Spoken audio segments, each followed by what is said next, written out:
이제 곧 크리스마스가 다가오고 있습니다. 성탄절이 오기 전에 한 4주 정도의 기간을 대림절이라고 부릅니다. 그래서 우리는 지금 대림절 두 번째 주간을 보내고 있는 것이죠. 대림절은 오시기를 기다리는 절기라는 뜻입니다. 이 땅에 오셨던 예수님을 기념하고 또 오늘 우리에게 찾아오시는 예수님을 기다리고 또 이 세상의 마지막에 오실 예수님을 기다리며 준비하는 기간이 바로 이 대림절입니다. 오늘 말씀을 통해서 이 기다림이란 어떤 것인지 우리가 함께 나눠보려고 합니다.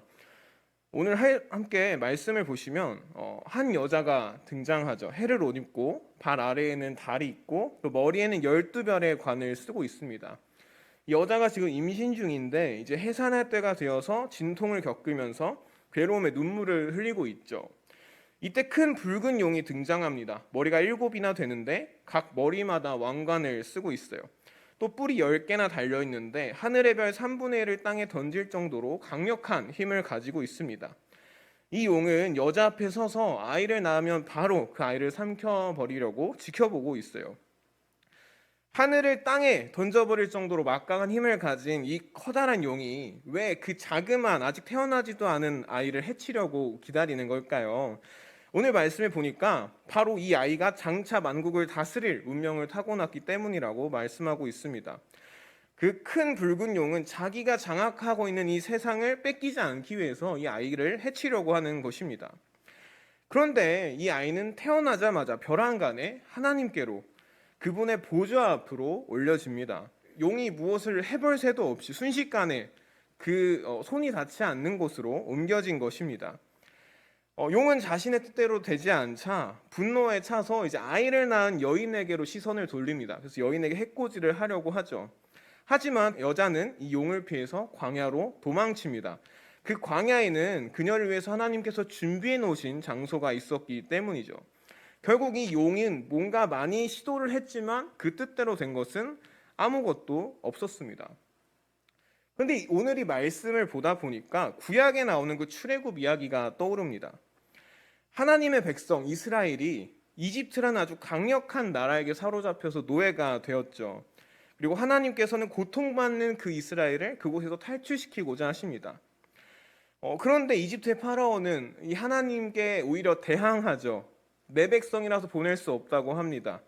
그래서 이스라엘을 붙잡으려고 하지만 하나님의 그 재앙 앞에 어쩔 수 없이 보내줄 수밖에 없었고 또 그마저도 미련이 남아서 강력한 그 이집트의 군대를 보내지만 그 군대는 하나님의 그 기적 앞에 홍해에 다 삼켜지고 맙니다.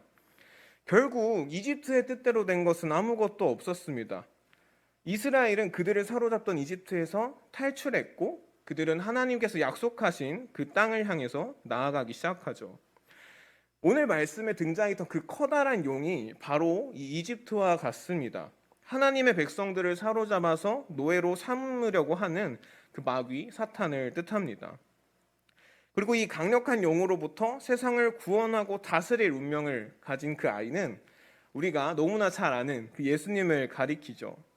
그러면 이 여자는 도대체 누구일까요? 이 아이를 품고 있던 여자. 우리가 문득 떠오를 때는 예수님의 어머니 마리아라고 생각하기 쉽지만 이 여자는 예수님께서 태어나신 그 이스라엘을 말하고 또 부활하신 예수님께서 남겨두신 새 이스라엘 교회를 뜻합니다. 이걸 가지고 다시 한번 오늘 말씀을 살펴보려고 합니다. 사탄이 그들의 강력한 힘으로 이 세상을 사로잡아서 자신의 노예로 부리고 있습니다. 죽음이라는 강력한 힘으로 이 세계를 다스리고 있죠. 하나님께서는 이 세계를 그 죽음으로부터 그 마귀의 손에서 구원하시기 위해서 그 아들 예수 그리스도를 이 땅에 보내십니다. 사탄은 그 예수님을 죽인다면 그들이 이 세상에 계속해서 다스릴 수 있을 거라고 생각했어요. 그렇게 하나님의 계획을 무너뜨리고자 했으나 예수님은 부활하고 승천하심으로 그 마귀와 사탄이 손쓸 수 없는 하나님 나라의 보좌에 올려지십니다. 그들의 기대와는 다르게 예수님께서는 승리하셨고 이제 이 세상은 사탄의 것이 아니라 예수님의 것이 되었습니다. 사탄은 이제 자신의 뜻대로 되지 않자 예수님께서 이 땅에 남겨두고 가신 그 교회를 공격하려고 합니다. 그러나 하나님은 교회를 안전한 곳에 숨기고 지키시죠. 예수님께서 이 땅에 다시 오시는 그날이 되면 하나님 나라는 이 세계에 완전히 이루어지고 사탄은 완전히 내쫓기게 될 것입니다. 그런데 이 이야기와 오늘 우리가 무슨 상관이 있을까요? 다시 한번 출애굽 얘기로 돌아가 보려고 합니다. 먹을 것은 많았지만 이스라엘이 먹을 것은 없었습니다. 쉴 곳은 많았지만 이스라엘이 쉴 곳은 없었어요. 그곳에서 이스라엘은 철저히 노예였습니다. 아무것도 가지지 못하는 존재였습니다. 하나님은 거기서부터 이스라엘을 자유롭게 하신 거죠. 그리고 약속의 땅으로 인도하셨습니다.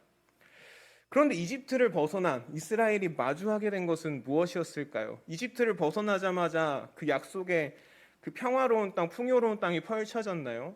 아닙니다. 광야가 눈앞에 펼쳐졌죠. 광야는 어떤 장소인가요? 너무나 광활합니다. 끝도 없는 넓은 대지가 펼쳐져 있는데 먹을 것이 없어요. 쉴 곳도 마땅하지 않습니다.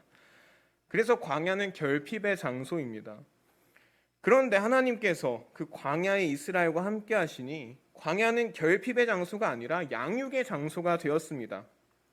하나님께서 친히 그들의 갈 길을 인도하셨고 그들을 친히 배불리 먹이셨고 평안히 쉬게 하셨습니다.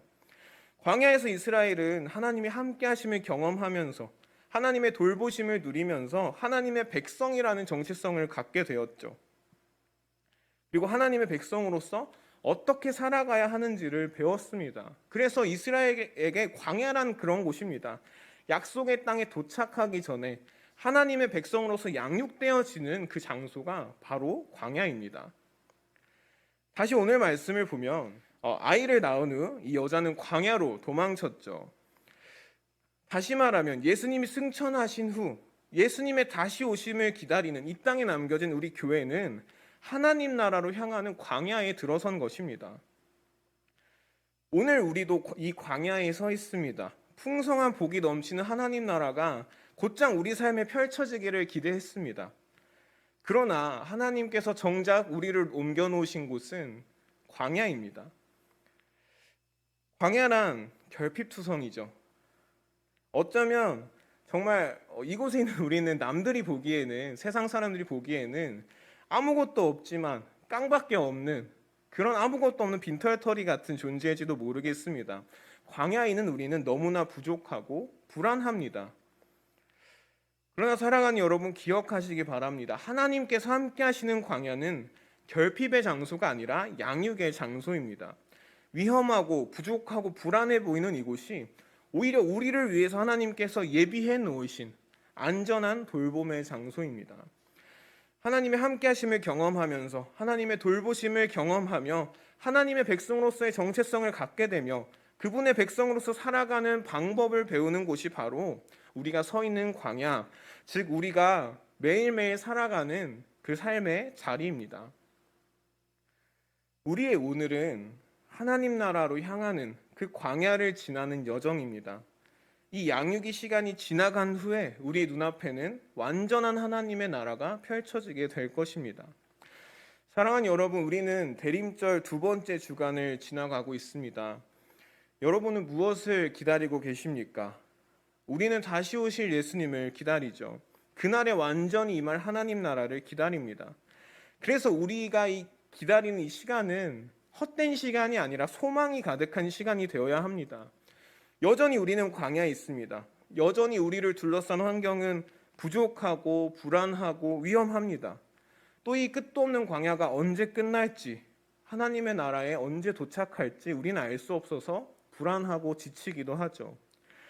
그러나 하나님께서는 이 광야에서 그분이 함께 하신 우리에게 경험시켜 주시겠다고 말씀하십니다. 이곳에서 우리를 인도하시고 먹이시고 지키시고 돌보시겠다 말씀하십니다. 그러기 위해서 예비된 장소라고 말씀하십니다. 오늘 우리에게 맛보여 주시는 이 하나님의 나라가 그날에는 완전하게 우리의 눈앞에 펼쳐질 것입니다. 그러므로 그 나라를 향한 소망을 간직하는 우리가 되었으면 좋겠습니다. 또 오늘 우리와 함께 하시는 하나님을 향한 그 소망도 우리가 붙잡았으면 좋겠습니다. 그 소망을 품고 오늘 우리가 있는 이 광야를 하나님과 한 걸음씩 걸어가다 보면 결국 우리는 그 하나님의 나라에 도착하게 될 것입니다. 그리고 그 나라를 향해 하나님과 동행하는 우리는 하나님이 함께 하심을 날마다 경험함으로 그 나라를 맛보는 매일매일을 경험하게 될 것입니다. 그런 소망이 가득한 또 풍성한 기다림의 삶을 사는 저와 여러분 되기를 주님의 이름으로 축복합니다. 우리 함께 기도하시겠습니다. 주님 감사합니다. 주님을 기다리는 이 시간 가운데 우리가 있습니다. 주님 금방 다시 오실 거라고 생각했는데 주님께서 언제 오실지 알 수 없는 이 망망대해와 같은 곳에 우리는 남겨졌습니다. 그러나 주님 오늘 말씀에 오히려 이 막연한 곳이 오히려 불안하고 부족하고 위태로워 보이는 이 광야와 같은 곳이 하나님께서 우리를 양육하기 위해 예비해 놓으신 안전한 장소라고 말씀하고 계십니다. 주님 다시 오실 그날까지 우리가 이곳에서 주님과 함께하며 주님의 자녀로서 주님의 백성으로서 주님의 교회로서 양육되어질 수 있는 그 경험을 할 수 있도록 도와주시옵소서. 매일의 삶 가운데 주님과 동행하며 친히 우리와 함께 하시는 주님을 경험함으로써 하나님의 백성으로서 살아갈 수 있는 일가 될 수 있도록 도와주십시오. 그래서 우리의 이 기다림이 헛된 기다림이 아니라 외로운 기다림이 아니라 주님과 함께하는 소망이 가득한 기다림이 될 수 있도록 우리와 함께하여 주십시오.